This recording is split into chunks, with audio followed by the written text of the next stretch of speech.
આપણે ફરી એકવાર મળી રહ્યા છે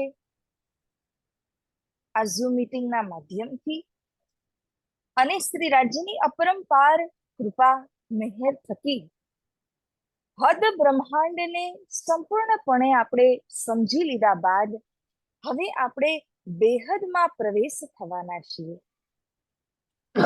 આ બેહદ ભૂમિકા એટલે શું છે?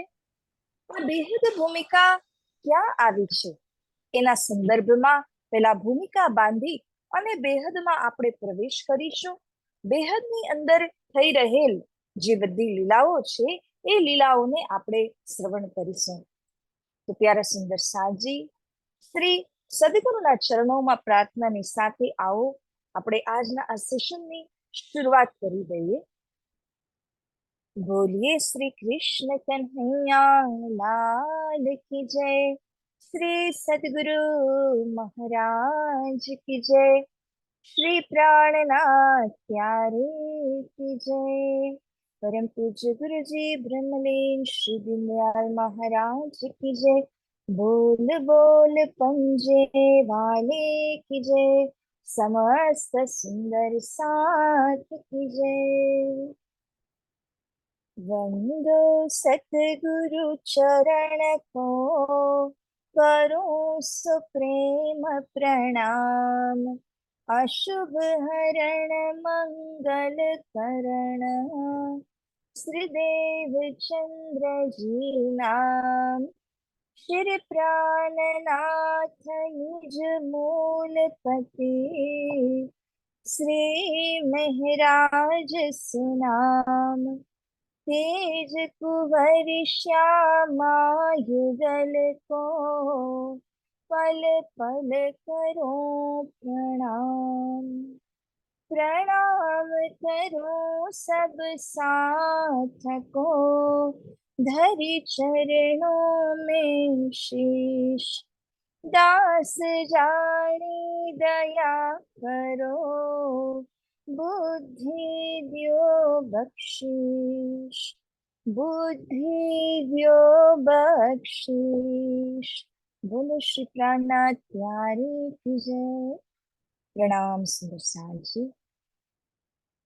તો હવે આપણે વાત કરીએ હદ બ્રહ્માંડ નારાયણની સૃષ્ટિ, જેને આપણે ગત લગભગ 3 મહિનાની અંદરમાં અને લગભગ 26-27 એપિસોડ્સના માધ્યમથી આપણે જોઈ રહ્યા હતા. એના એક એક લોકને આપણે જોયું અને ત્યારબાદ આપણને કહેવામાં પણ આવ્યું કે જેટલું સંસાર આપણને દેખાય છે એ બધું તો પ્રતિબિંબ છે. અને ધ વેરી મોમેન્ટ કે પ્રતિબિંબ કહેવાય તો આપણને તરત જ જાણ થઈ જાય છે કે આનું જરૂર કોઈ બિંબ હશે, ત્યારે જ આને પ્રતિબિંબ કહેવાય રહ્યું છે. બિંબ વિના પ્રતિબિંબ હોઈ ન શકે, તો બિંબ ક્યાં છે? એટલા માટે તારતમ દ્વારા શ્રી સતગુરુ શ્રી પ્રાણનાથજી આપને બિંબ એટલે કે બેહદનો પરિચય કરાવ્યા. વાલા સુંદર સાજી, હદ બ્રહ્માંડ અને બેહદ આ બંનેમાં શું અંતર છે? જ્યારે આપણે હદ બ્રહ્માંડ કહીએ છીએ, એ બ્રહ્માંડ એટલે કે બનેલું અને બને તેનું તે, જેની સૃજના થાય એનો વિનાશ પણ થાય છે. તો આવી રીતે જે બને છે એ મિટે પણ છે. તો હદ કહેવાનો તાત્પર્ય એ છે કે જ્યારે નારાયણ ભગવાન થકી સ્વપ્ન સંસારની રચના થવી, અને બેહદ કહેવાનો તાત્પર્ય એ છે કે જેના આધાર પર રચના થાય છે એને બેહદ કહેવામાં આવ્યું છે. જેવી રીતે નારાયણ ભગવાન થકી નારાયણની સૃષ્ટિ છે, એવી રીતે અક્ષર બ્રહ્મ દ્વારા બેહદ આવ્યું છે. બેહદ મંડલ છે, બેહદ સ્થાન છે. એવું સ્થાન જ્યાં પ્રલય, કાલ, કોઈ દુઃખ આદિ વ્યાધિ, રોગ આદિ સતાવી શકે નહીં, પ્રવેશ કરી શકે નહીં. તો જે બેહદ કહેવામાં આવ્યું છે એ અક્ષર બ્રહ્મનો દેશ આપણે સમજવો જોઈએ. સુંદર સાજી. હવે હદ પાર બેહદ હે, બેહદ પાર અક્ષર, અક્ષર પાર વતન હે, જાગે ઇન ઘર. આ ચોપાઈના આધારે આપને હું નકશાના ઉપરમાં હદ બેહદ અક્ષર અક્ષરાતીત એટલે કે બેહદ ક્યાં આવ્યું છે એને સમજાવવા માટે હું આપની સામે નકશો પ્રેઝન્ટ કરું છું. તો આવો સુંદર સાજી આપણે નકશાના માધ્યમથી સમજવાની કોશિશ કરીએ કે આ બેહદ એ ક્યાં આવ્યું છે.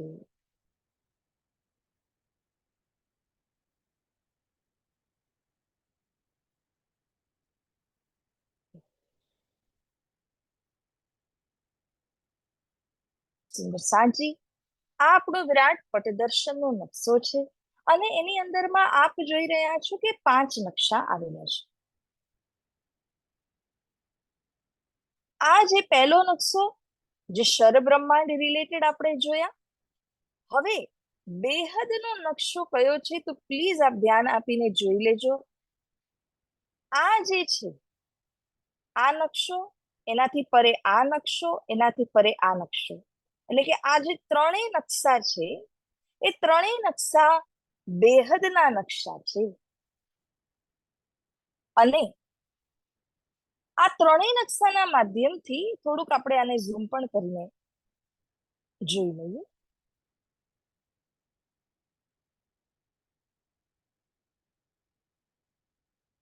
આ જે નકશો પહેલો આવ્યો એને અવ્યાકૃત કહેવામાં આવે છે. આ જે છે અવ્યાકૃત છે. અને એના બાદ આ એના ઉપરનો જે નકશો આવેલો છે આ નકશો જે છે આમાં તમને સબલિક અને આ કેવલ આ બંને વસ્તુ, આ બંને પાદ જોવામાં આવશે. સબલિક અને કેવલ. અને પછી જ્યારે એનાથી પરે આપણે જઈએ છીએ તો આવે છે સત સ્વરૂપ, જે આપને અહીંયા જોવામાં આવી રહ્યું છે. એટલે કે 4 પાદ, 4 એસ્પેક્ટ આપણે જોઈ, જેમાંથી પહેલું અવ્યાકૃત, બીજું સબલિક, ત્રીજું કેવલ, ચોથું છે તો સત સ્વરૂપ. આને કહેવામાં આવે છે ચતુષ્પાદ. ચતુષ એટલે કે 4, પાદ એટલે કે એસ્પેક્ટ્સ. 4 quarters are there. તો 4 ક્વાર્ટર્સ કોના છે? અક્ષર બ્રહ્મના છે. સ્વયં અક્ષર બ્રહ્મ ક્યાં રહે છે? તો ભલા સુંદર સાજી, આપ અહીંયા પરમધામનો નકશો પણ જોઈ રહ્યા છો, રાઈટ? આ નકશો છે. તો આ નકશાની અંદર તમે જોશો આ અક્ષરધામની અંદર અક્ષર બ્રહ્મ રહે છે. ઠીક ઓપોઝિટમાં શ્રી રંગમહલ અક્ષરાતીત પરમધામની અંદર શ્રી પૂર્ણ બ્રહ્મ પરમાત્મા અક્ષરાતીત શ્રીનાથજી મહારાજ શ્રી કૃષ્ણજી રહે છે. ધેરફોર આપણે અન્ડરસ્ટેન્ડિંગ કેવી રીતના ડેવલપ કરવાની છે? માનો કે દેશ છે અને દેશનું કેપિટલ અથવા તો આપણે રાજધાની કહીએ, રાઈટ? દેશનું કેપિટલ છે. દેશ રૂપમાં આપ બેહદને સમજશો. બેહદમાં 4 પાદ આવ્યા છે. એ 4 પાદ બેહદ કહેવામાં આવે. અને એનાથી પરે જે આ તમે આ ગોલાકાર 50 કરોડ યોજનની લંબાઈ પહોળાઈ વાળું પરમધામ જોઈ રહ્યા છો, એના અંદર 2 ધામ, અક્ષરધામ, અક્ષરાતીત પરમધામ આવ્યા છે. આ જે બેસિકલી જેટલો આ એરિયા છે ગોલાકારનો, આને કહેવામાં આવે છે અક્ષરાતીત પરમધામ. તે રાજધાની રૂપી છે. અને સંપૂર્ણ ચતુષ્પાદ એટલે કે બેહદને દેશ કહેવામાં આવ્યું છે.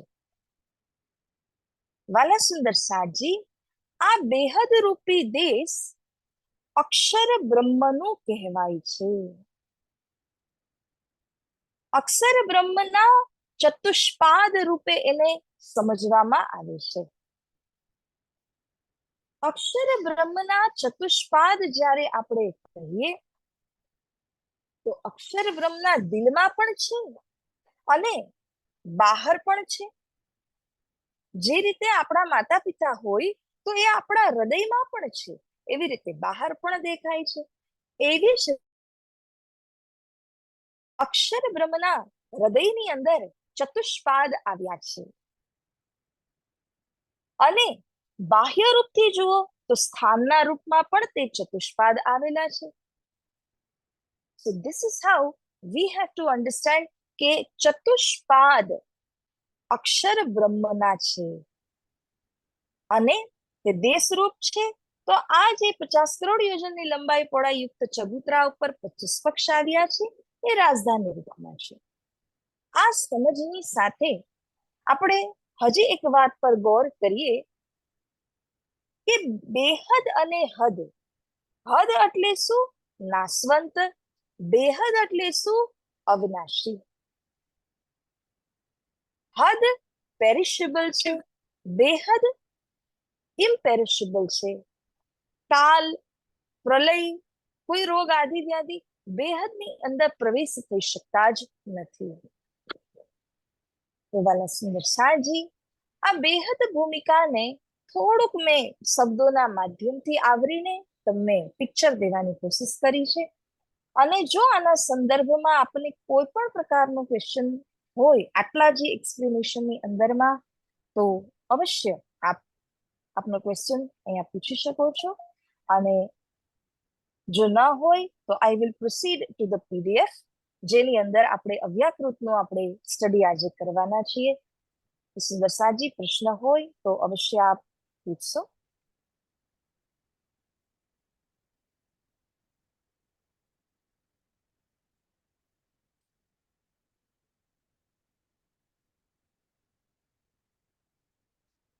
Okay.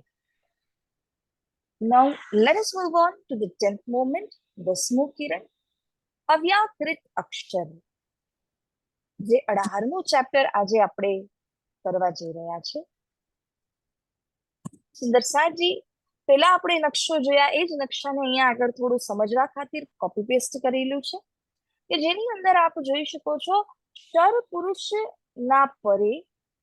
આજે શર પુરુષનો એન્ટાયર ચાર્ટ છે જેને આપણે સ્ટડી કર્યા, એનાથી પરે આપ જાઓ તો આ જે છે એક સીમા આવે છે અને આ સીમાને ઓળંગીને આપણે આ બેહદ એરીના, બેહદ મંડલ તે શરૂ થાય છે. એમાં અક્ષર બ્રહ્મના ચતુષ્પાદ જે કહેવામાં આવ્યા એમાંથી પહેલો પાદ, પહેલું જે એનું અંશ કહેવાય એને અવ્યાકૃત કહેવામાં આવ્યું છે. તો વાલા સુંદર સાજી, આપ અહીંયા જે સ્ક્રીન ઉપર જોઈ રહ્યા છો આ અવ્યાકૃત છે.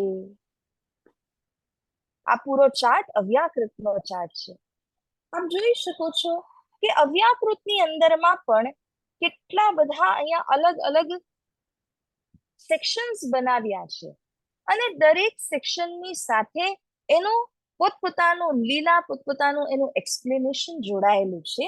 તો આપણે જેમ જેમ ટોપિક આગળ વધતા જશે તેમ તેમ આપણે આ બધાને વ્યક્તિગત રૂપથી કે આને શું કહેવાય, આને શું કહ્યું, આને શું કહ્યું, આને શું કહ્યું, એ બધી વાત ઇન ડિટેલ આપણા વિરાટ સ્ટડીની અંદર આવી જાય છે. બટ એઝ ઓફ નાઉ આપણે એ સમજવાનું છે કે આ અવ્યાકૃતનો નકશો આવ્યો છે એ ક્યાં છે? શર બ્રહ્માંડથી પરે છે. તો આ શર બ્રહ્માંડ જેને આપણે જોયું છે 14 લોક, એનાથી પરે અહીં સુધી જ્યારે તમે આવો તો નારાયણ ભગવાનની નારાયણની સૃષ્ટિ કહેવામાં આવી. 4 પ્રકારના પ્રલય આદિને આપણે સમજ્યા. હવે આપણે આને ઉલ્લંઘન કરીને અહીંયાથી પાર જવાનું છે બેહદ ભૂમિકાની અંદરમાં. માટે સુંદર સાજી, હદ પાર બેહદ હૈ. આ હદને જ્યારે આપણે પાર કરીએ તો આ બેહદમાં આપણે પ્રવેશ થઈ જઈએ છીએ. હવે લેટ અસ મૂવ ઓન, આપણે નેક્સ્ટ પેજ ઉપર જઈએ. આ જે આપણું ચેપ્ટર છે જેને 10મું કિરણ કહેવામાં આવ્યું એ અક્ષર પુરુષના સંબંધી ચેપ્ટર છે. કારણ કે અહીંયાથી લઈને જેટલું હવે આપણે સ્ટડી કરવાના છીએ એ બધું અક્ષર બ્રહ્મના સંદર્ભમાં રહેશે. અત્યારથી પહેલા જેટલું સ્ટડી આપણે કરી ચુક્યા છે એ બધું નારાયણની સૃષ્ટિની અંદરનું હતું. એટલે શર પુરુષ અથવા તો આદિ નારાયણ એમના સંદર્ભમાં આપણે સ્ટડી કર્યા. સાથજી તમે અહીંયા જોઈ શકો છો કે ક્ષર પુરુષ થી પરે કુટસ્થ અક્ષર પુરુષ નું ચતુષ્પાદ આવ્યું છે, જેમાંથી ચોથું પાદ એટલે કે અવ્યાકૃત કહેવામાં આવે છે. સાથજી પ્લીઝ નોટ ધ વર્ડિંગ્સ અક્ષર બ્રહ્મનું વિભૂતિ સ્વરૂપ સૂક્ષ્મ મહાસમષ્ટિ. એનો અર્થ શું? અક્ષર બ્રહ્મ જે છે એમણે જ પોતાના રિપ્રેઝેન્ટેટિવ્સ મોકલ્યા હોય એ વિભૂતિ છે. તમે કહી ન શકો કે એ અક્ષર બ્રહ્મ કરતા અલગ છે. એ તો અક્ષર બ્રહ્મનો જ અંશ યા અંગ કહેવાય. બરાબર? તો વિભૂતિ સ્વરૂપ કહેવાનું તાત્પર્ય શું છે કે અક્ષર બ્રહ્મ તરફથી જ આવ્યા છે, અક્ષર બ્રહ્મનો જ અંશ ગણાય છે. પણ જ્યારે તમે વિભૂતિ સ્વરૂપને જુઓ અને જ્યારે વાસ્તવિક સ્વરૂપને જુઓ તો વિભૂતિ સ્વરૂપ એનું એક અંશ માત્ર હોય છે. રાઈટ? વાસ્તવિક સ્વરૂપ અક્ષર બ્રહ્મનું તો એના કરતા કઈ ગુના તાકતદાર છે. તો અવ્યાકૃત એ શું છે? સૌથી પહેલી અન્ડરસ્ટેન્ડિંગ આપણે લઈએ. અવ્યાકૃત એટલે કે અક્ષર બ્રહ્મનું મન સ્વરૂપ કહેવામાં આવ્યું છે. તો આ જે અવ્યાકૃત છે એ અક્ષર બ્રહ્મનું મન છે અને અવ્યાકૃતનું મન ક્ષર પુરુષની અંદર પ્રવેશ થાય છે.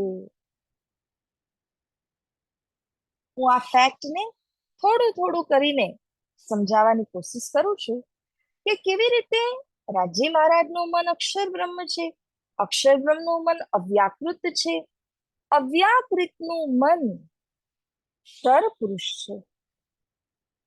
તો સાથજી આવો આપણે ધીમે ધીમે રહીને આ વાતને સમજવાની કોશિશ કરીએ છીએ.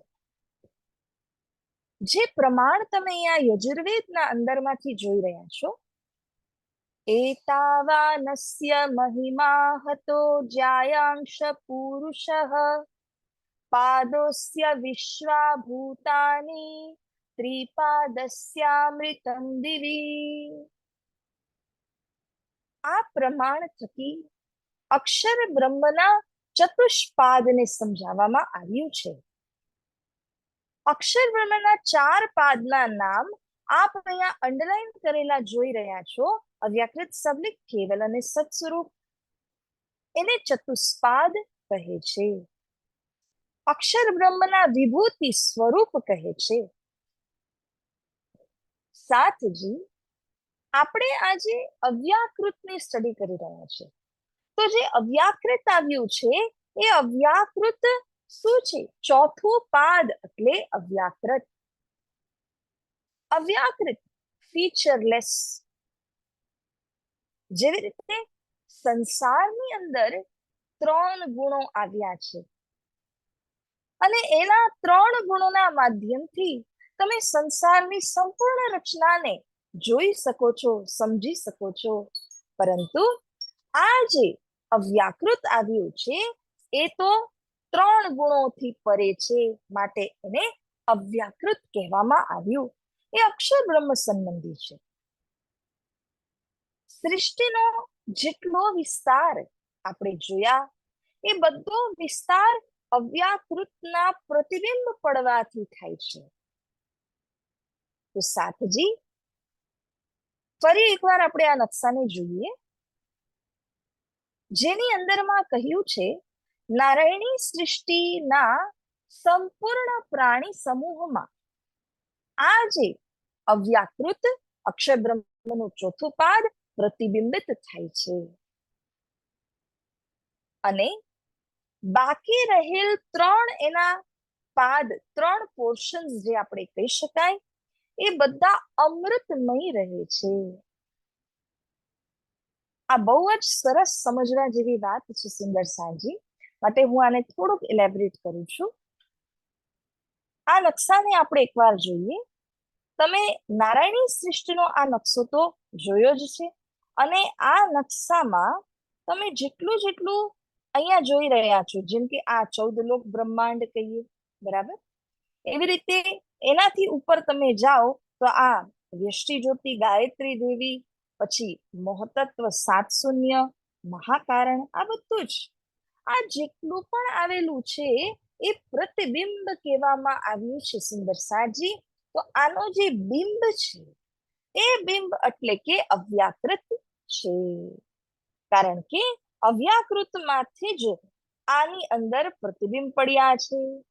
તો જેટલી લીલા તમે અહીંયા અવ્યાકૃતમાં જોશો, આ જ્યોતિ સ્વરૂપ કહેવાય, આ જ્ઞાન શક્તિ ગાયત્રી કહેવાય, આ કાલ નિરંજન શક્તિ કહેવાય, સાતશૂન્ય શક્તિ કહેવાય, આ મહાકારણ મંડળ કહેવાય. આ જેટલો તમે અહીંયા અવ્યાકૃતમાં વિસ્તાર સ્ટડી કરવાના છો, આ જ અવ્યાકૃતનું પ્રતિબિંબ નારાયણની સૃષ્ટિમાં પડે છે. એટલા માટે તમે જ્યારે નારાયણી સૃષ્ટિનો નકશો સ્ટડી કરી રહ્યા હતા ને, ત્યારે આપણે જોયું કે વ્યષ્ટિ જ્યોતિ સ્વરૂપ છે, એ જ્યોતિ સ્વરૂપનું પ્રતિબિંબ છે. આપ અહીંયા જુઓ છો, આ છે જ્યોતિ સ્વરૂપ, અને એનો પ્રતિબિંબ કોણ છે? વ્યષ્ટિ જ્યોતિ સ્વરૂપ છે. આપ અહીંયા જુઓ છો ગાયત્રી શક્તિ, તો એ ગાયત્રી શક્તિનું હુબહુ પ્રતિબિંબ ત્યાં ગાયત્રી શક્તિમાં પડેલું છે. આપે મોહતત્વને જોયું, એ આનું પ્રતિબિંબ છે, જેને કાલ નિરંજન કહેવામાં આવે છે. એવી જ રીતે આપે સાત શૂન્ય જોયા હતા, ઈચ્છા શક્તિ, એનું મૂળ બિંબ સ્વરૂપ આ કહેવામાં આવે છે. આપે આદિનારાયણ ભગવાનના 4 વ્યુહ, ત્યાં આવેલ 4 દ્વીપ, બ્રજ અને રાસ પ્રતિબિંબ લીલા, પ્રતિભાસ લીલાને જોઈ હતી. એ બધાનું મૂળ એટલે કે આ છે, રાઈટ? સો આ મૂળ છે પૂરું અવ્યાકૃત, અને અવ્યાકૃત નો જ પ્રતિબિંબ પડ્યો છે નારાયણ સૃષ્ટિની અંદરમાં. એટલા માટે સુંદર સાજી, જેટલી લીલાઓ અને જેટલી વસ્તુઓ અહીંયા અવ્યાકૃતમાં આપને દેખાઈ રહી છે, all these get reflected in the perishable arena. ક્ષર પુરુષના એરિયા એટલે કે માયાની અંદર આ જ બધી વસ્તુના પ્રતિબિંબ પડેલા છે. એટલે મિરર ઇમેજ જેવું લાગે. તમે અરીસાની સામે જ્યારે ઊભા થઈ જાઓ તો અરીસો કઈ વધારે દેખાડી ન શકે, ઓછું પણ દેખાડી ન શકે. જે છે એ જ દેખાડે, પણ કેવું દેખાય? ઉલટું દેખાય, રાઈટ? જે આપણી રાઈટ સાઈડ હોય લેફ્ટમાં દેખાય, અને લેફ્ટ સાઈડ હોય તે રાઈટમાં દેખાય, પણ ઓછું કે વધારે દેખાય નહીં. એવી જ રીતના સુંદર સાજી અવ્યાકૃત નું જ મિરર રિફ્લેક્શન તમે કહી શકો છો નારાયણની સૃષ્ટિની અંદરમાં પડ્યું છે.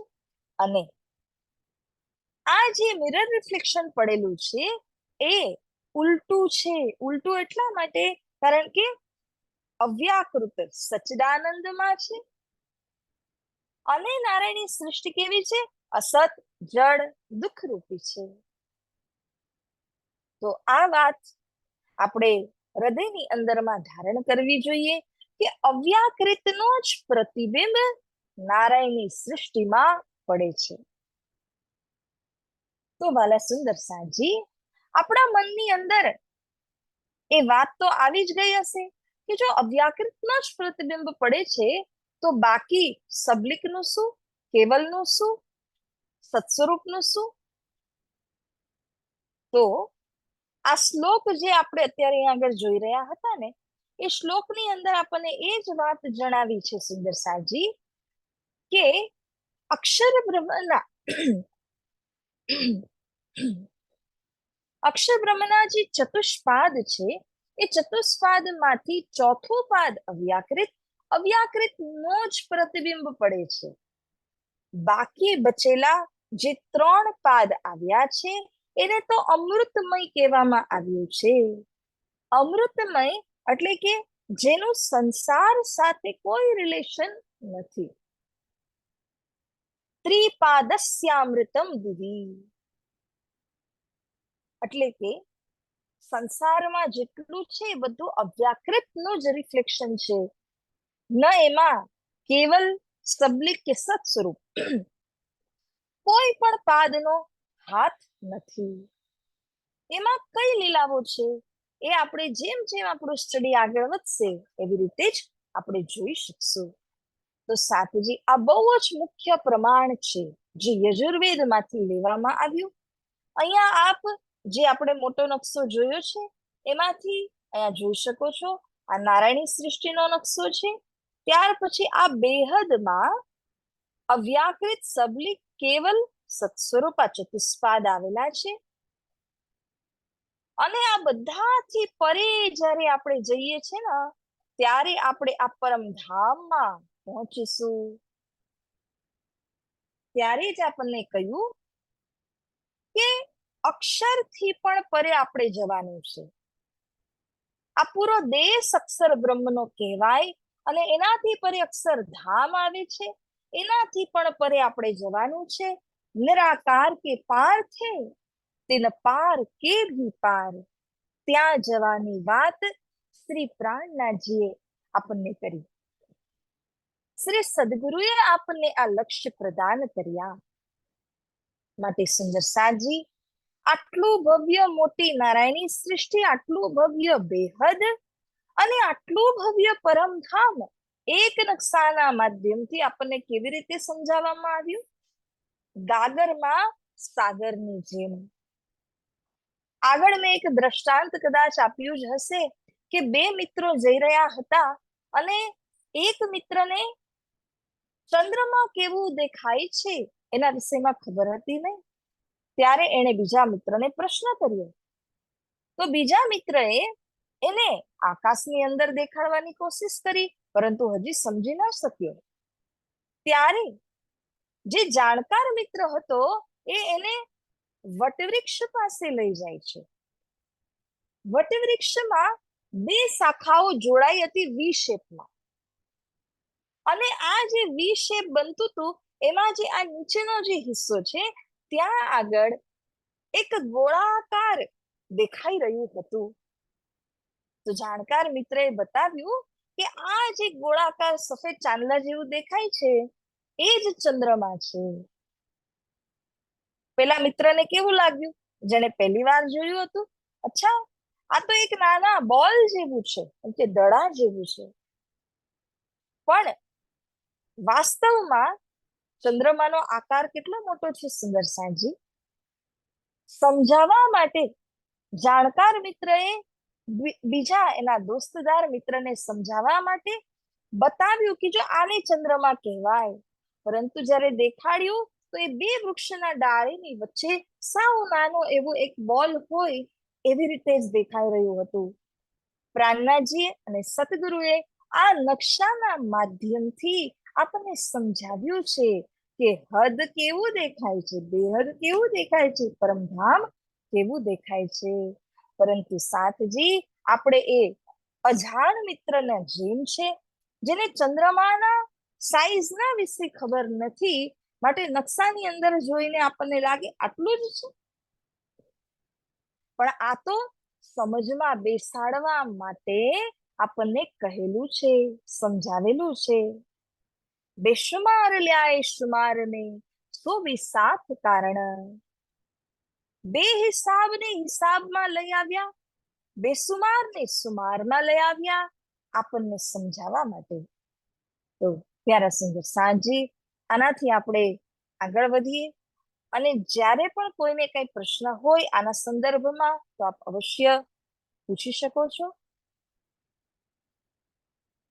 સુંદર સાંજી, આ જે શ્લોક આપણે અત્યારે સ્ટડી કર્યા એ શ્લોકનું જ અહીંયા શબ્દાર્થ દેવામાં આવેલું છે, તે આપ સ્ટડી કરી શકો છો. મેં આપને એક ભૂમિકા બાંધીને સમજાવવાની કોશિશ કરી કે જેટલો પણ વિશ્વ ઉત્પન્ન અને લય થાય છે એ બધાના જે દ્રષ્ટા અક્ષર બ્રહ્મ છે. અક્ષર બ્રહ્મની વિભૂતિ અવ્યાકૃત છે. અવ્યાકૃતનો પ્રતિબિંબ જ નારાયણી સૃષ્ટિમાં પડે છે. તો આવી રીતે બાકી જે અક્ષર બ્રહ્મના 3 પાદ અમૃતમય છે, એક પાદ, ચોથો પાદ અવ્યાકૃત, એનું જ પ્રતિબિંબ નારાયણની સૃષ્ટિમાં પડે છે. તો સુંદર સાજી એ જ અહીંયા તમને શબ્દાર્થના માધ્યમથી જણાવવામાં આવેલું છે. હવે સેકન્ડ પોઈન્ટ ઉપર આપણે જઈએ કે જે પહેલું પાદ આવ્યું, જેને અવ્યાકૃત પુરુષ કહેવામાં આવ્યું છે, એમાં પણ જે સૌથી ફર્સ્ટ પોર્શન છે, હવે આપણે એની સ્ટડીમાં આગળ વધી રહ્યા છીએ. હું આપને નકશાની ઉપર દેખાડું તો આ બેહદ અવ્યાકૃતનો નકશો, અને આપણે હવે વાત કરી રહ્યા છીએ આના ઉપરમાં. આ જે સ્થાન આવ્યું છે એને પ્રણવ બ્રહ્મનું પ્રણવ ધામ કહેવામાં આવેલું છે. આટલું સ્થાન અપૂર્વ.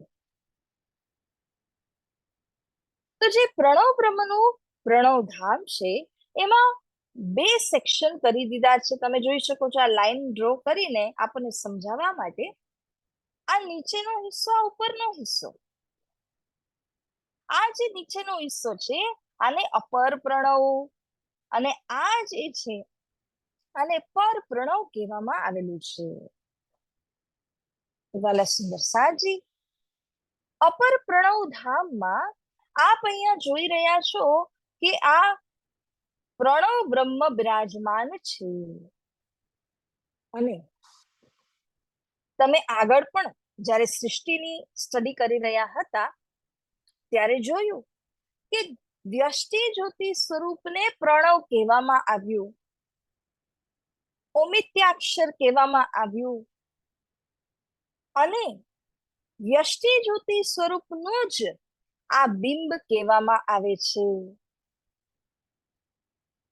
તો આ જે જ્યોતિ સ્વરૂપ આને કહો, પ્રણવ બ્રહ્મ આને કહો, ઓમિત્યાક્ષર આદિ નામથી આને પુકારો, તો એ બધા નામ આની ઉપર લાગુ પડે છે.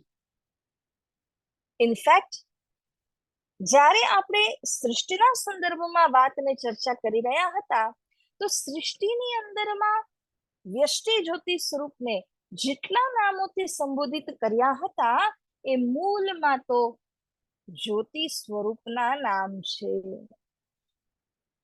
રાઈટ? તો વ્યષ્ટિ જ્યોતિ સ્વરૂપ કહેવાનો તાત્પર્ય શું છે? જે સ્વપ્ન બ્રહ્માંડની અંદરમાં એક્ટિવ છે અને વ્યષ્ટિ જ્યોતિ સ્વરૂપ કહ્યું છે. પરંતુ જે બેહદની અંદર બિરાજમાન છે એમને જ્યોતિ સ્વરૂપ કહેવામાં આવ્યું છે. તો આ ડિફરન્સ હંમેશા આપણે યાદ રાખીશું.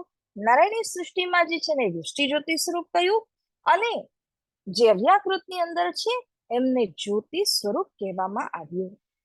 એવી જ રીતે બીજા નામ શું છે? ઓમિત્યાક્ષર.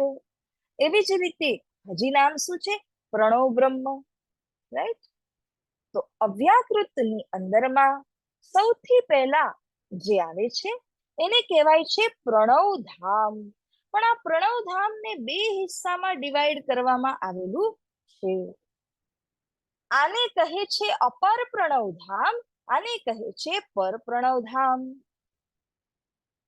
તો સુંદર સાજી, ક્રમથી આપણે સ્ટડી કરી રહ્યા છે ત્યારે એક હજી વાત આપણે સમજવાની આવે છે. આમાં તમે જે આ અવ્યાકૃતને જોઈ રહ્યા છો એમાં આપણે 4 હિસ્સા સમજવાના આવે છે.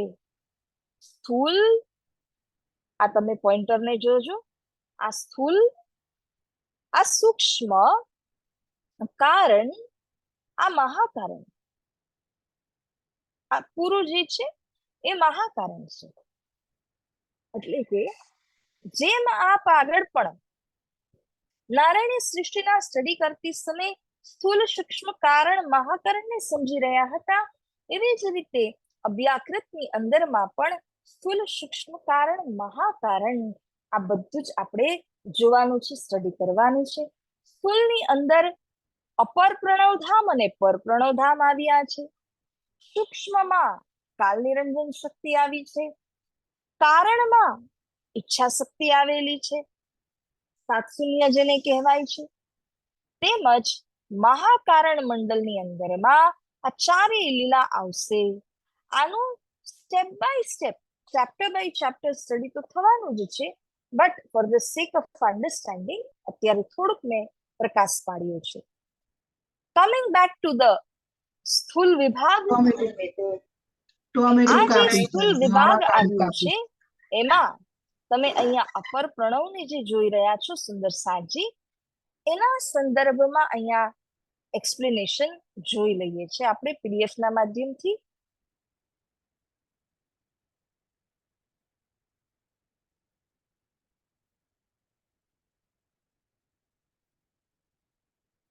આપ અહીંયા જોઈ શકો છો કે જ્યારે ભગવાન આદિનારાયણ અંડાકાર હિરણ્યમય ગર્ભમાંથી પ્રગટ થયા અને એમની અંદર ચેતન પ્રવેશ થયું. એ ચેતન પ્રવેશ ક્યાંથી થયેલું? તો એ કડીને સમજવાની જરૂરત છે. આ જે ચેતન પ્રવેશ થયું હતું એ અવ્યાકૃત માંથી થયેલું. અવ્યાકૃત નું મન ચેતન રૂપ બનીને અંડાકારમાં પ્રવેશ થવાથી એ અંડાકારમાંથી જીવ સ્વરૂપ, ચેતન સ્વરૂપ સૌથી પહેલા પુરુષ એટલે કે આદિ નારાયણ પ્રગટ થયા હતા. તો સુંદર સાંજી, આ વાતને આપણે અહીંયા સમજવાની છે કે જે અવ્યાકૃત નું મન કહેવામાં આવ્યું એટલે કે પ્રણવ બ્રહ્મને કહેવામાં આવ્યું છે. પ્રણવ બ્રહ્મ અવ્યાકૃત નું મન છે. એ જ મન હિરણ્યમય ગર્ભની અંદર પ્રવેશ જ્યારે થયું હતું તો ત્યારે એ ગર્ભની અંદર, અંડાકારની અંદર ચેતના આવી અને ગર્ભમાંથી, અંડાકારના અંદરમાંથી ભગવાન આદિનારાયણ પ્રગટ થયા. આપણે જેવી રીતના ઘણી વાર આ પ્રશ્ન સાંભળ્યો જ હશે कि संसार में अंडा पहले आया कि मुर्गी पहले आई? पहला અંડાકારનો જન્મ થયો છે કે પહેલા મુર્ગીનો જન્મ થયો છે? પણ સાચજી, અંડાકાર પહેલા હતું. એમાં અવ્યાકૃતનું મન પ્રવેશ થવાથી એમાંથી જ ભગવાન આદિનારાયણજી પ્રગટ થયા છે. આ ભાગવત આદિ ગ્રંથની અંદર પણ સરસથી વર્ણન કરવામાં આવેલું છે. તો આપણે અત્યારે શું કનેક્શન સમજવાનું છે? પ્રણવ બ્રહ્મ એટલે કે અવ્યાકૃતનું મન, એ જ જ્યારે હિરણ્યમય ગર્ભમાં પ્રવેશ થયું તેમાં ચેતના આવી અને ભગવાન આદિનારાયણ પ્રગટ થયા. અને જ્યારે ભગવાન આદિનારાયણ પ્રગટ થાય છે ત્યારબાદ આપણે તો સમજ્યું જ છે, એકો હમ બહુ શ્યામ કહીને સૃષ્ટિનો એમણે વિસ્તાર કેવી રીતે કર્યો છે. તો સાતજી, આ જે અવ્યાકૃત પુરુષ, I am going to point number 3 now. અવ્યાકૃત પુરુષ ના 4 સ્વરૂપ સ્થૂળ, સૂક્ષ્મ કારણ અને મહાકારણ કહેવામાં આવ્યા છે. અને અવ્યાકૃત પુરુષ, સ્થૂળ, સૂક્ષ્મ કારણ, મહાકારણ બધાને લઈને નારાયણી સૃષ્ટિમાં પ્રવેશ થાય છે. એટલા માટે જ એના સ્થૂળ, સૂક્ષ્મ કારણ, મહાકારણનું પ્રતિબિંબ તમને નારાયણી સૃષ્ટિમાં પડેલું દેખાય છે. અને બાકી જે 3 પાદ છે એ અમૃતમય છે, સ્વયં પ્રકાશમાન છે. એ કુટસ્થ અક્ષર બ્રહ્મના મહિમા સ્વરૂપ કહેવામાં આવે છે. અક્ષરકૃત જેટલી પણ લીલાઓ છે, તમે હવે અવ્યાકૃતની અંદર અલગ અલગ પ્રકારની લીલાઓને જોશો તો એ અક્ષર બ્રહ્મની લીલાઓ છે. અને જે બી અક્ષર બ્રહ્મની લીલાઓ છે એ બધી જ રિફ્લેક્ટ થઈને નારાયણની સૃષ્ટિમાં પડે છે.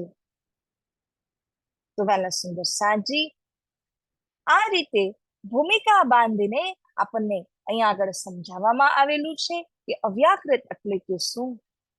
એના સંદર્ભમાં અહીંયા પ્રમાણ આપવામાં આવ્યું છે. અપાદ અગ્રે સમભવત સો અગ્રે સ્વરા ભરત ચતુષ્પાદ ભૂત્વા ભોગ્યઃ સર્વમાં દત્ત ભોજનમ.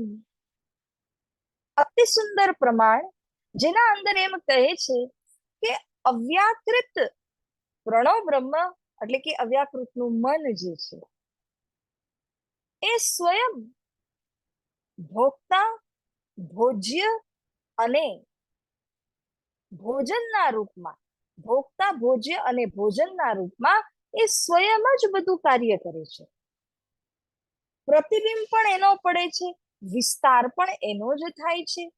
અને જ્યારે સૃષ્ટિને વાઇન્ડ અપ કરવાની હોય છે ત્યારે પૂરી સૃષ્ટિ પણ એમના અંદર જ સમાહિત થઈ જાય છે. એટલે અવ્યાકૃતનું મન પ્રવેશ થયું ત્યારે જ તો ભગવાન નારાયણજીની ઉત્પત્તિ થઈ. નારાયણજી ભગવાન થકી પૂરી સૃષ્ટિનો વિસ્તાર થયો એ તો આપણે સમજ્યા જ છે. અને જ્યારે સૃષ્ટિને પૂરી કરવાનો સમય આવે છે ત્યારે એ સંપૂર્ણ સૃષ્ટિ ભગવાન આદિ નારાયણની અંદર પ્રવેશ થાય છે. નારાયણજી ભગવાન પાંચમી ક્ષર સમષ્ટિમાં પ્રવેશ થાય છે. પાંચમી ક્ષર સમષ્ટિ આ અપર પ્રણવ અવ્યાકૃતના મનના આંખના ખૂણામાં જઈને પ્રવિષ્ટ થઈ જાય છે. માટે સાતજી, જેટલો પણ વિસ્તાર નારાયણની સૃષ્ટિમાં આપ જુઓ છો એ બધો જ વિસ્તાર કોના દ્વારા થાય છે? અવ્યાકૃત અક્ષરના મન થકી થાય છે. વિસ્તાર થવું અને વિસ્તાર વાઇન્ડ અપ થઈને પાછું આવવું એ પણ ક્યાં થાય છે? તો કે અવ્યાકૃતના મન સ્વરૂપ પ્રણવ બ્રહ્મની અંદર જ થાય છે. તો એ પોતે ભોગતા પણ છે અને એ પોતે વિસ્તાર કરવાની લીલા પણ કરી રહ્યા છે. એટલા માટે એમને ભોક્તા રૂપ કહેવામાં આવ્યું છે. જેટલો પણ સૃષ્ટિ વિસ્તાર થયો છે એ બધું ભોજ્ય છે અને એને પ્રસારિત કરવું, એને પોતાની અંદર પાછું લેવું એ ભોજનની પ્રક્રિયા છે. એ દરેકે દરેક વસ્તુ ક્યાંથી થઈ? તો અવ્યાકૃત નામન પ્રણવ બ્રહ્મથી થયેલી છે. તો સુંદર સાજી, સૃષ્ટિના પહેલા એ તો અવિજ્ઞેય રૂપમાં રહે છે, અદૃશ્ય રૂપમાં રહે છે.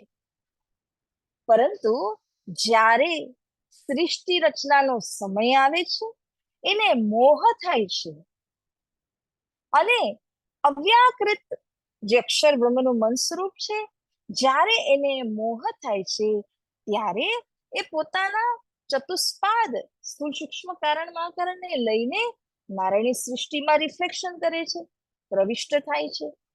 તો આવી રીતે સંપૂર્ણ વિસ્તાર એ કોનો છે? એ જ અવ્યાકૃતના મનનો છે, એ જ પ્રણવ બ્રહ્મ થકી છે. આપણે ગઈ વખતે 4 પ્રકારના પ્રલયમાં ડિસ્કશન કર્યું હતું કે પાંચમી સર સમષ્ટિમાં બધું વિલીન થાય છે. પાંચમી સર સમષ્ટિ એ પ્રણવ બ્રહ્મના આંખના ખૂણે જઈને બેસી જાય છે, વાઇન્ડ અપ થઈ જાય છે. અને ત્યારે બેને પ્રશ્ન પણ પૂછ્યો હતો કે એ ક્યાં છે? તો આજના ટોપિકની અંદર આપણને કનેક્શન મળી જાય છે કે પ્રણવ બ્રહ્મના આંખના ખૂણામાં આ પાંચમી સર સમષ્ટિ સહિત સંપૂર્ણ વિસ્તાર પ્રવિષ્ટ થઈ જાય છે. તો સુંદર સાજી, આવી રીતે હવે આપણે આગળ વધીએ. પ્લીઝ કઈ પણ ડાઉટ્સ, ક્વેશ્ચન્સ હોય તો અવશ્ય જણાવજો. આ એનો ભાવાર્થ આપણે આપવામાં આવ્યો છે, વર્ડ મિનિંગ એટલે કે અન્વયાર્થ અને આ ઇમ્પ્લાઇડ મિનિંગ એટલે કે ભાવાર્થ. આ બંનેનો સ્ટડી જ્યારે આપણે કરીએ તો આપણને મિનિંગ જે છે તે ખુલસ્ત થઈને સમજાશે. તો ભાવાર્થની અંદર પણ એ જ વાતની પ્રસ્તુતિ કરેલી છે. હવે વાલા સુંદર સાજી, જે પ્રણવ બ્રહ્મ છે એના સંદર્ભમાં અહીંયા સમજાવી રહ્યા છે. અવ્યાકૃતના સ્થૂલ પાદની અંદર પ્રણવનું સ્થાન છે અને એને પ્રણવ બ્રહ્મ, ઓમકારનું ધામ પણ કહે છે. આનું જ પ્રતિબિંબ તમે નીચે ક્યાં જોયું હતું? વ્યષ્ટિ જ્યોતિ સ્વરૂપમાં. એને જ અહીંયા પ્રણવ બ્રહ્મ કહ્યું, અહંકાર સ્વરૂપ પણ કહેવામાં આવે છે. આપણે પહેલા સ્ટડી કર્યા છે કે એના 5 મુખ, 15 નેત્ર, 10 ભુજાઓ છે. એવી જ રીતે અહીંયા પણ સેમ છે, કારણ કે આનું જ તો એ રિફ્લેક્શન છે. 5 મુખ, 15 નેત્ર અને 10 ભુજાથી, 10 હાથથી યુક્ત થયેલું આ જે જ્યોતિ સ્વરૂપ છે, એ જ્યોતિ સ્વરૂપ તો અનંત સૂર્યના તેજ રાશિને તુચ્છ પાડી દે, ફીકો પાડી દે એટલું તેજસ્વી, એટલું મહાન દેખાય છે. અનુપમ શોભા અને પ્રકાશપુંજને લઈને તે વિરાજમાન છે. ગીતામાં એને જ ઓમિત્યાક્ષર કહેવામાં આવ્યું છે, અહંકાર પુરુષ કહેવામાં આવ્યું છે. એટલું જ નહીં, અહંકાર પુરુષના અન્ય પણ જેટલા નામો છે, એ બધા નામ વાસ્તવમાં પ્રણવ બ્રહ્મના નામ છે. તો સુંદર સાજી, હવે આ 5મા પોઈન્ટની અંદર આપ જોશો તો બહુ સરસ મજાની વાત અહીંયા કરવામાં આવી કે અક્ષર બ્રહ્મના ઉન્મેષ નિમેષ કાલમાં જેટલા અસંખ્ય વિશ્વ ઉદયલય થાય છે, એ બધાની અંદર સૃષ્ટિમાં કેટલા બધા જીવો બનાવ્યા, અને એ સૃષ્ટિના બધા જીવોની અંદર ચેતન જે વ્યાપક થાય છે, બધાની અંદર કોન્શિયસનેસની શક્તિ જે આપવામાં આવે છે, એ બધું જ પ્રણવ બ્રહ્મ જ આપી રહ્યા છે. માટે પ્રણવ બ્રહ્મની શક્તિ પહેલા ક્યાં પ્રવેશ થાય, તો કે આદિનારાયણમાં. આદિનારાયણ થકી જ્યારે વિસ્તાર થાય છે, તો સમગ્ર સૃષ્ટિના બધા પ્રાણીની અંદરમાં જે આત્મશક્તિ કહો, જીવ શક્તિ કહો, એ અહીંથી જ પ્રણવ બ્રહ્મ દ્વારા જ પ્રવિષ્ટ થાય છે. કારણ કે પ્રણવ બ્રહ્મ કોણ છે? આફ્ટર ઓલ અક્ષર બ્રહ્મનું મન સ્વરૂપ જ છે. હવે આગળ જેટલા પણ વિશ્વ નિર્માણ થાય છે, એ બધા વિસ્તૃત પણ અહીંથી જ પ્રણવ બ્રહ્મના ધામથી જ થાય છે. અને જ્યારે સંસારનો સમય પૂરો થાય, આત્યંતિક મહાપ્રલય થાય, ત્યારે સારા વિશ્વ અહીંયા આવીને મૂળ કેન્દ્રની અંદર એટલે પ્રણવ બ્રહ્મના ધામની અંદર આવીને પ્રણવ બ્રહ્મના આંખના ખૂણામાં સમાહિત થઈ જાય છે. એટલે ચેતન આપતી સમય પણ સપ્લાયર કોણ છે? પ્રણવ બ્રહ્મ છે. સૃષ્ટિ જ્યારે વાઇન્ડ અપ થઈ જાય છે, ત્યારે બધાનું ચેતન આવીને અને સમગ્ર સૃષ્ટિ આવીને આ જ પ્રણવ બ્રહ્મના આંખના ખૂણામાં પાછું સમાહિત પણ થઈ જાય છે. તો આ રીતે અનંત જીવોને ઉત્પન્ન કરવા માટે અને ફરીથી પોતાના સ્વરૂપની અંદર એને સમાહિત કરવા માટે આ પ્રણવ બ્રહ્મ સામર્થ્યવાન છે, કારણ કે એ અક્ષર બ્રહ્મનું મન સ્વરૂપ કહેવામાં આવેલું છે. તો સુંદર સાજી, એટલા માટે અહીંયા કહ્યું છે અસંખ્ય મૂર્તયસ્તસ્ય નિષ્પતંતિ શરીરતઃ, જેનો અર્થ છે કે જેટલું પણ અસંખ્ય જીવ, આટલું મોટું ભવ્ય સંસાર જે બન્યું છે, પ્રણવ બ્રહ્મના સ્વરૂપમાંથી જ તે પ્રગટ થાય છે.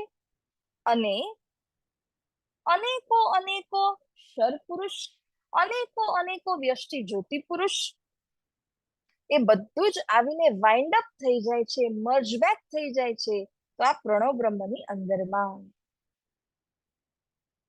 એટલા માટે પ્રણવ બ્રહ્મ જે છે એના 2 સ્વરૂપ બતાવવામાં આવ્યા છે, જે આપ જોઈ રહ્યા છો 9મા પોઈન્ટની અંદરમાં.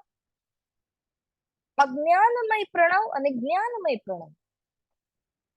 તો સુંદર સાજી, એના વિષયમાં આપણે સ્ટડી કરીએ. એનાથી પહેલા અહીંયા એક પ્રમાણ આપણને દેવામાં આવ્યું, જે પહેલા બી આપણે સ્ટડી કરી ચુક્યા છે કે પ્રણવ એટલે 5 શક્તિનું સમૂહ. બ્રહ્મા વિષ્ણુશ્ચ રુદ્રશ્ચ ઈશ્વરશ્ચ સદાશિવ પંચદા પંચ દૈવત્વમ પ્રણવ પરિપઠ્યતે. 5 પ્રકારની શક્તિનો સમન્વય આ પ્રણવની અંદર થાય છે. બ્રહ્માજી, વિષ્ણુજી, રુદ્ર ઈશ્વર અને સદાશિવ આ પાંચ મુખ્ય શક્તિઓ થકી સંસારની સૃજના અને વિસ્તાર થાય છે.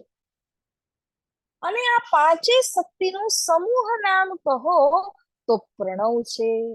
પ્રણવ પરિપઠ્યતે, એટલે કે એને પ્રણવ કહેવામાં આવેલું છે. માટે સાતજી, આ જે પ્રણવ બ્રહ્મ છે એમાં આ બધી શક્તિઓનો સમન્વય થઈ જાય છે. હવે આપ અહીંયા જોઈ રહ્યા છો, પ્રણવના આપણે બે વિભાજન કર્યા, જ્ઞાનમય પ્રણવ અને અજ્ઞાનમય પ્રણવ. સ્ટડી કરતી વખતે જે પહેલું આવે છે એને કહ્યું છે અજ્ઞાનમય પ્રણવ. આ અજ્ઞાનમય પ્રણવ શું છે? તો સુંદર સાજી એકવાર ફરી આપણે નકશાના આધાર ઉપર થોડુંક અહીંયા બતાવું. આ અવ્યાકૃત સ્થૂલપાદનો નકશો જોશો. અહીંયા જે લાઈન દોરેલી છે આ સેક્શન જે છે તેને અપર પ્રણવ કહેવામાં આવ્યું. આ સેક્શન જે બનાવ્યું છે એને પર પ્રણવ કહેવામાં આવેલું છે. હવે અજ્ઞાનમય અને જ્ઞાનમય એને કેવી રીતે સમજીશું? તો આ પોર્શનને અજ્ઞાનમય પ્રણવ કહેવામાં આવ્યું, આને જ્ઞાનમય પ્રણવ કહેવામાં આવ્યું. એના સંદર્ભમાં આપણે હવે સમજવાનું છે. તો હું ફરી ઓલા પેજને ઓપન કરી ને વાત કરું છું.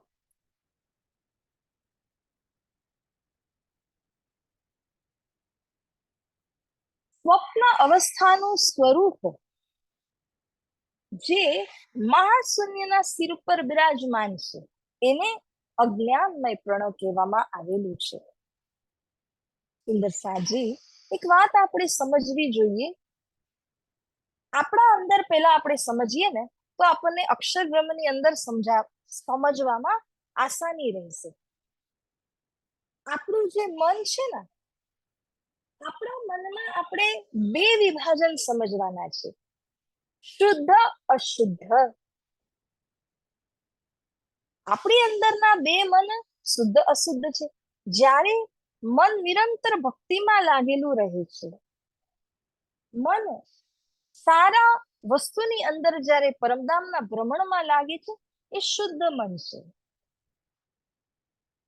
અને જ્યારે મન કોઈ વસ્તુના ઉપર સંકલ્પ વિકલ્પ કરવા જાય છે, એનો વિસ્તાર કરવા જાય છે કે ડાઉટ કરવા જાય છે, ત્યારે એને અશુદ્ધ મન કહ્યું છે.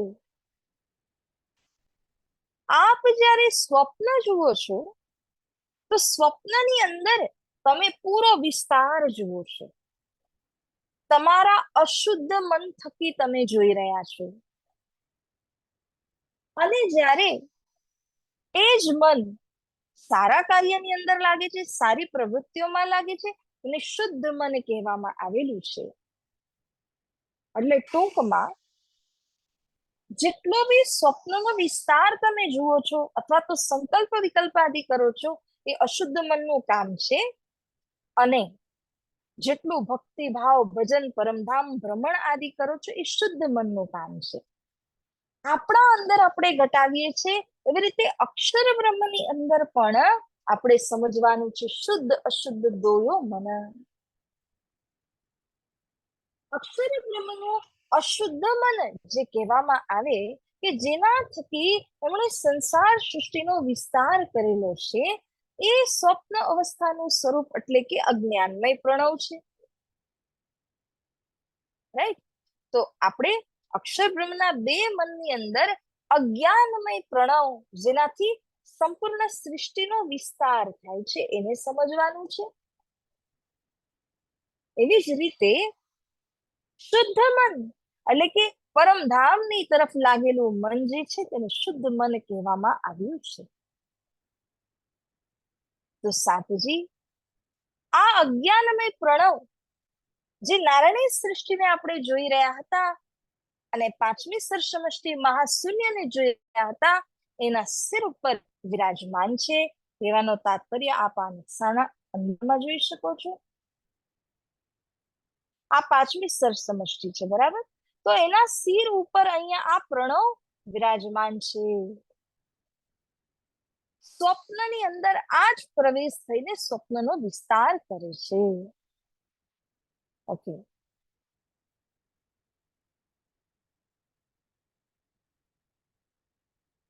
તો સાતજી અહીંયા કહ્યું કે અસંખ્ય સૂર્યો જેવો સ્વતઃ એનો પ્રકાશ સ્વરૂપ છે.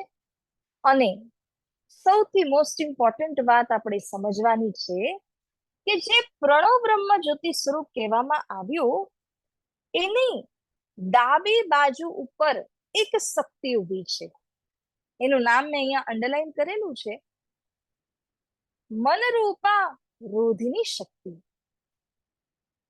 આપ અહીંયા નકશાના માધ્યમથી જોઈ શકો છો.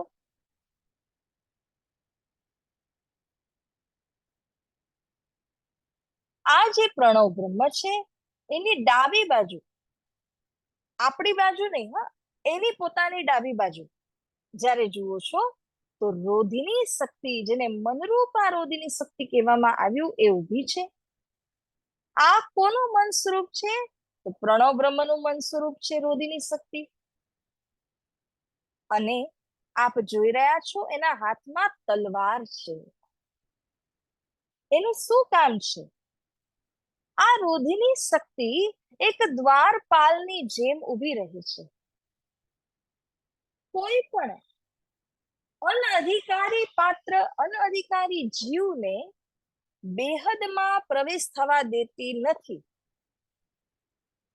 બેહદમાં માત્ર જે તારતમ લઈને પ્રવિષ્ટ થઈ શકે છે એ અધિકારી કહેવાય છે. કારણ કે આપણી પાસે વિઝા છે, પાસપોર્ટ છે, કે આપણે બેહદમાં અથવા બેહદથી પરે અક્ષર અથવા અક્ષરથી પરે અક્ષરાતીત પરમધામ સુધી જવા માટે આપણી પાસે પાસપોર્ટ ને વિઝા છે, એટલે આપણે અધિકારી થઈ જઈએ છીએ. પરંતુ બિના તારતમ બેહદની અંદર કોઈ પ્રવેશ નથી કરી શકતા. એવા જીવોને આ મનરૂપા રોધિની શક્તિ અટકાવી દે છે, એને બેહદમાં પ્રવેશ થવા દેતી નથી. કારણ કે ઘણા જીવ પોતાની શક્તિના માધ્યમથી અહીંયા સુધી પહોંચવાની કોશિશ તો કરે છે, પરંતુ વિઝા પાસપોર્ટ ન હોવાના કારણે બેહદની અંદર એમને એન્ટ્રી મળતી નથી. બિના તારતમ બેહદની અંદર કોઈ પ્રવિષ્ટ થઈ શકતા નથી. તો મનરૂપા રોધિની શક્તિ જે છે એનું કાર્ય જ એ છે કે એ કોઈ અનધિકારી જીવને આગળ જવા નહીં દેશે. અને આ જે મનરૂપા રોધિની શક્તિ છે 15 દિવસ સાકારવંત સ્વરૂપમાં રહે છે, 15 દિવસ નિરાકાર સ્વરૂપમાં રહે છે. સાકાર સ્વરૂપ એટલે કે આપ અહીંયા આગળ જે જોઈ રહ્યા છો, બહાર અહીંયા એનું એક સ્વરૂપ ધારણ કરીને ઊભી છે, એ સાકાર સ્વરૂપ છે. જ્યારે સૃષ્ટિ બનેલી છે ત્યારે એનું સ્વરૂપ સાકાર રહે છે. જ્યારે સૃષ્ટિ પૂરી થઈ જાય છે ત્યારે એનું સ્વરૂપ નિરાકાર થઈ જાય છે. એટલે કે આ મનરૂપા રોધિની શક્તિ આ પ્રણવની અંદર જ સમાહિત થઈ જાય છે. ફરી સૃષ્ટિ જ્યારે બને છે તો ફરી સાકારવંત સ્વરૂપની અંદર તે પ્રગટ થઈ જાય છે. તો બેસિકલી મનરૂપા રોધિની શક્તિ કોની મનરૂપા છે? તો આ જ્યોતિ સ્વરૂપ અથવા પ્રણવ બ્રહ્મની મનરૂપા છે. સાધુજી, આ રીતે આપણે એના વિષયમાં તો હજી ઘણું જાણવાનું આવશે જ. સમય સમયમાં આપણે જાણીશું કે કોઈ અનધિકારી પાત્રને આગળ જવા દેતી નથી. અને સૃષ્ટિ બને ત્યારે એનો વ્યક્ત સ્વરૂપ છે, સાકાર સ્વરૂપ છે. સૃષ્ટિ જ્યારે લય થાય ત્યારે નિરાકાર સ્વરૂપ થઈને એ પણ પ્રણવ બ્રહ્મની અંદરમાં વિલીન થઈ જાય છે. અને પોઈન્ટ નંબર 7 ની અંદર આપ જોઈ રહ્યા છો કે પહેલા આપણે જે વ્યષ્ટિ જ્યોતિ સ્વરૂપનું પ્રણવ બ્રહ્મનું વર્ણન કર્યું એ આનું જ પ્રતિબિંબ સ્વરૂપ છે વાલા સુંદર સાજી. એમાં જેટલા બધા નામો એને લાગુ પડતા હતા એ વાસ્તવમાં ખરેખરમાં આ પ્રણવ બ્રહ્મના નામ છે, આ જ્યોતિ સ્વરૂપના જ નામ છે. તો આવી રીતે આજની આપણી સ્ટડીને આપણે અહીંયા રાખીએ સુંદર સાજી. સમય પણ પૂરો થાય છે. અને જો આ સંદર્ભમાં કોઈ પણ પ્રકારના ડાઉટ્સ ક્વેશ્ચન્સ હોય તો આપ જણાવી શકો છો, અવશ્ય જણાવો, જેથી કરીને અત્યારે આપણે સોર્ટ આઉટ કરી શકીએ. અગર જો પ્રશ્ન ન હોય તો પછી છોટી અરજી બોલી અને આપણે આ સેશનને વાઇન્ડ અપ કરીએ. તો બેસિકલી આજના સેશનની અંદર જે આપણે જોયું એ હજી આપણે અપર પ્રણવ સુધી પહોંચ્યા છીએ. હજી આપણે પર પ્રણવ અને અહીંયા મહાન મુક્તિ સ્થાન એને પણ હજી આપણે જોવાનું બાકી છે. તો સુંદર સાજી આ અપર પ્રણવ ધામ અવ્યાકૃતનું મન સ્વરૂપ એને આજે આપણે જોયું. એનાથી આગળની સ્ટડી આવતા અઠવાડિયે આપણે મળીશું ત્યારે કરીએ. તો સુંદર સાજીના કોઈ ડાઉટ્સ ક્વેશ્ચન્સ હોય તો પ્લીઝ પુટ અપ કરો. પ્રણામ સખી. પ્રણામ સખીજી. હાજી પ્રણામ બેન. બોલો પ્રવીણાબેન, પછી હું બોલું. ઓકે. મારો એક ક્વેશ્ચન હતો કે તમે પહેલા કીધું કુટસ્થ અક્ષર બ્રહ્મ. સો કુટસ્થ નો મતલબ શું થાય? એમ કુટસ્થ એટલે ચેન્જલેસ. કુટસ્થ એટલે કે જેની અંદર કોઈ પરિવર્તન નથી થતું અથવા જે કોઈ પણ પ્રકારના ચેન્જીસ થી પરે છે એને કુટસ્થ કહેવામાં આવે છે. તો જે અક્ષર બ્રહ્મ છે એમને અખંડ, કુટસ્થ ઇત્યાદિ પદવીથી પુકારવામાં આવે છે. બીજો ક્વેશ્ચન હતો કે તમે સોરી, સંસારની અંદર તમે જુઓ છો કે વારે વારે પરિવર્તન થાય છે, પણ પરમધામ અથવા અક્ષરધામ આદિની અંદર તમે જોશો કોઈ પણ પ્રકારનો ચેન્જીસ થતું નથી. એટલા માટે એને કુટસ્થ અક્ષર બ્રહ્મ કહ્યું છે. હા બોલીએ સેકન્ડ ક્વેશ્ચન. બીજો ક્વેશ્ચન એ હતું કે તમે અપર પ્રણવ બ્રહ્મ અને પર પ્રણવ બ્રહ્મ કીધું, રાઈટ? તો એનું બીજું ત્રીજું કઈક નામ પણ બોલ્યા હતા તમે, પણ લખ્યું નથી મેં. જ્યોતિ સ્વરૂપ, અહંકાર પુરુષ. હા, અને પછી બીજું કશું પણ હતું. ઔમિત્યાક્ષર. હા, એ હા બરાબર છે. ઔમિત્યાક્ષર. શું કીધું? અનિત્યાક્ષર. અનિત્યાક્ષર. ઓમ ઓમ ઔમિત્યા. ઓમિત્યા. ઓકે. આપણે આપણા વિરાટ પેલાની સ્ટડીની અંદર આપણે ઓમ પ્રણવનું સ્ટડી કર્યું હતું ને. 5 માત્રા છે, અ ઉ મ, અર્ધ માત્રા અને બિંદુ માત્રા. ત્યારે આપણે વ્યષ્ટિ જ્યોતિ સ્વરૂપની અંદર એને સમજ્યા હતા. અને એવી જ રીતે 5 માત્રા અહીંયા પણ લાગુ પડે છે. આને પણ પ્રણવ જ કહે છે, કારણ કે 5 માત્રાનું સમૂહ આની અંદરમાં છે. એટલે ઓમ 5 માત્રા છે, એ ઔમિત્ય અક્ષર કહેવામાં આવે છે.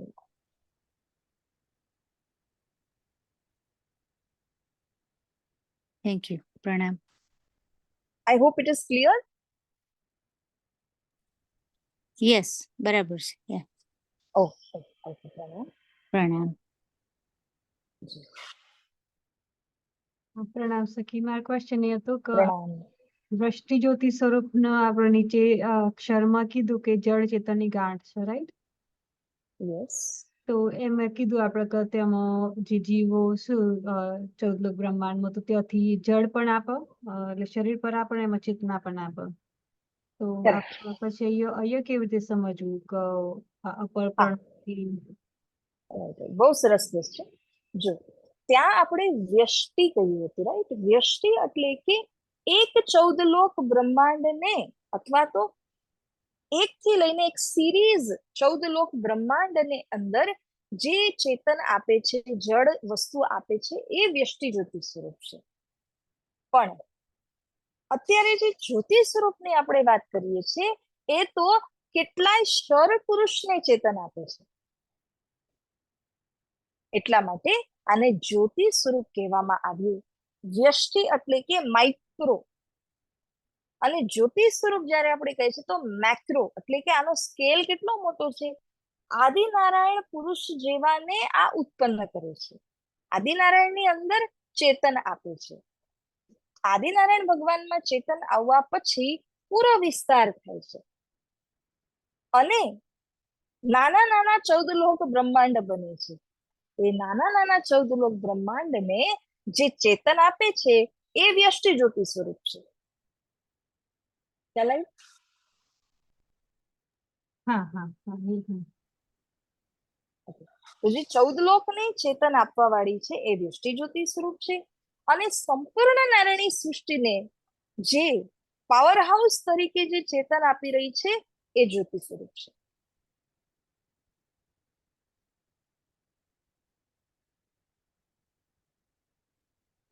હા, તો એનો મતલબ એવો ને કે આ જ્યોતિ સ્વરૂપમાંથી તો અનંત નારાયણી સૃષ્ટિનું સર્જન થાય. એક્ઝેક્ટલી, એક્ઝેક્ટલી, એ જ તો આપણે હમણાં વાત કર્યા ને, કે એમાંથી કઈ અનંત ક્ષર પુરુષ, કઈ અનંત ક્ષર બ્રહ્માંડ ઉત્પન્ન થાય છે. એ જ તો મેં વાત કરી કે એના થકી પૂરો વિસ્તાર પણ થાય છે, અને વિસ્તાર જ્યારે પ્રલય થાય તો એ જ વિસ્તાર એના આંખના ખૂણામાં પ્રવિષ્ટ થઈ જાય છે.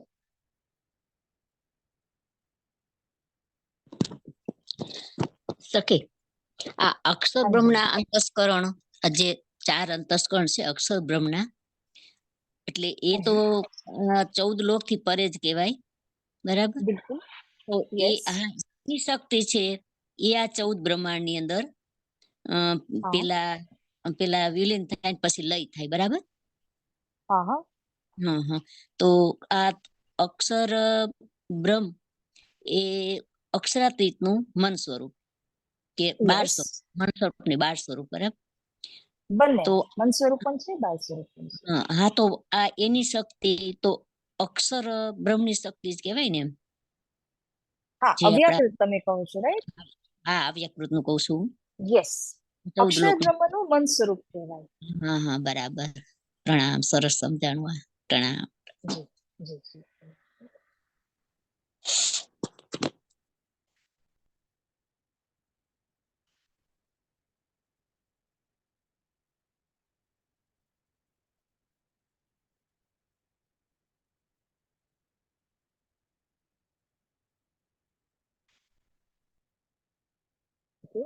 તો સુંદર સાજીના પ્રશ્ન ન હોય તો આપણે વાઇન્ડ અપ કરી શકીએ અરજી બોલીને.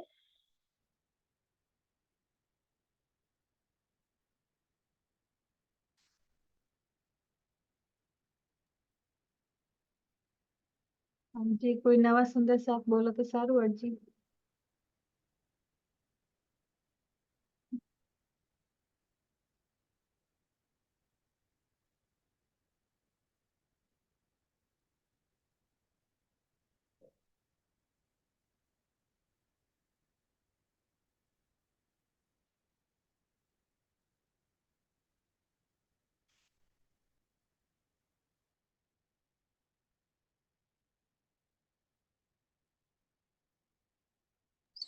સખી, કોઈ ન બોલતો હોય તો બોલો. હા, બોલો. પ્રણામ પ્રણામ. पिया तुम होते की जियो में अर्ज करो मेरे पियो जी, हम जैसे तुम जीन करो मेरा तलप तलप जाए जीव जी, जीवड़ा तो जीवे नहीं क्यों मीठे दिल की प्यास जी, तुम बिना किन से कहूँ पिया, तुम हो मेरी आस जी, आस बिरानी तो करूँ पिया, जो कोई दूसरा होय जी, सब विध पिया जी सामरत दीन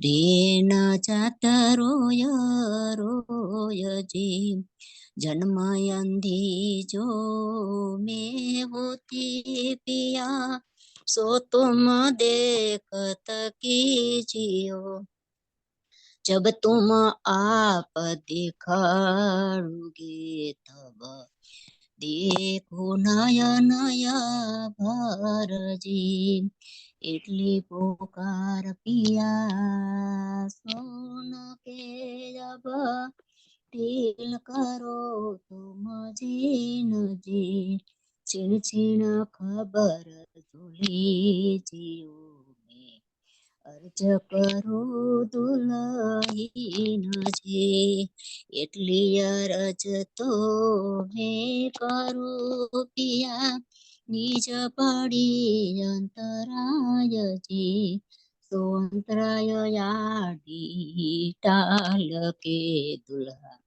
લીજે કંઠ લગાય જી, કંઠ લગાયે કંઠ સોપિયા, કીજે હાથ કે, વારણે જાય શ્રી ઇન્દ્રાવતી, રાખો ચરણો કે હાથ કે, દુલ્હા में दुल्हिनी पिया, और न जानू बात जी, ईसक सो सेवा करो पिया, सब अंगो साक्षात जी, सदा सुख दाता श्री धाम धनी में, क्या कहो इन बात जी, श्री महामती जुगल स्वरूप परवारी,